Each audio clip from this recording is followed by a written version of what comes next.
Hey guys, what's up? It's Jonah with my Twitter handle, what to watch at Netflix Picks One. So if you can't tell from the title, it's pretty simple. What I would do is I would give people recommendations for shows and movies that they can watch on Netflix, saving them time and effort browsing Netflix. And so that came from the idea for the people that I interviewed, for the buyer persona and myself, that there's just a lot of garbage on Netflix, and it's a lot easier if you just have friends tell you what to watch. And so I tried to build a persona that kind of fit that need. It'd be Netflix Ned was the name I came up with. He's 24 years old. He works and has school and eats up a lot of his free time. He's a person who checks social media regularly, values his free time and hates wasting time, and he loves entertainment. And so I thought it kind of fits my profile that my Twitter handle could really help him out because of his interests and what he really actually enjoys doing. And so my profile fits it because he doesn't like wasting time, and the solution, of course, would be that I would be already in his social media feed, and so every time he's scrolling, he can get an idea of something he can watch when he's actually turning to Netflix because he loves his entertainment.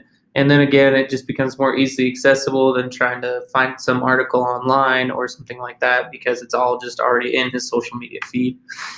And so some of my example tweets are these two right here.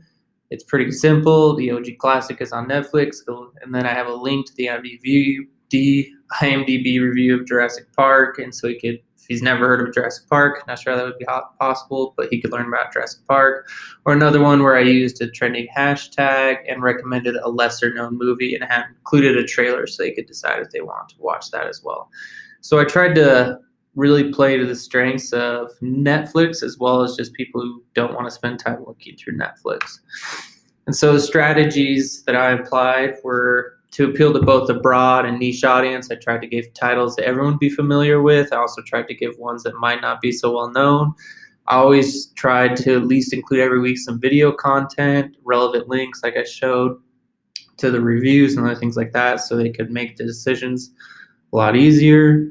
And I made it a goal to never look like I'm just trying to get followers. Like I was generally trying to get people good information. Like I wasn't just trying to get likes or something like that.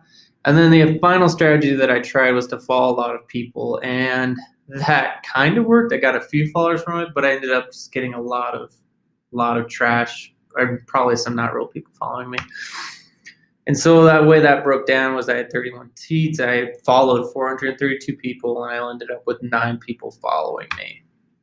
And so when we look at the analytics, it kind of makes sense because I just ended up having a lot of impressions, not a lot of engagements actually. And the engagements came in the form of either a comment or they clicked on the link to actually like look at the review.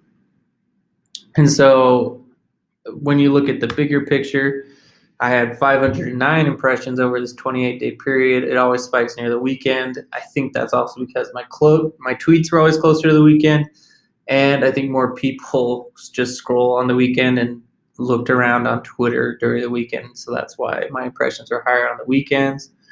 My engagement rate, low. My link clicks, a little bit higher. 0 retweets and 0 likes. So just not a lot of engagement for my stuff because it's not the easiest stuff to engage with looking back on it. And why would you like it? You probably would just save it into your memory, I think.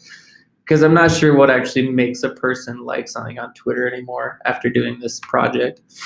And so those were some of the lessons I learned. The other ones were it always has to be meaningful and useful to the user for them to like it or to retweet it. If you're just giving a tweet that they don't find meaningful or useful, they're not going to retweet it or like it.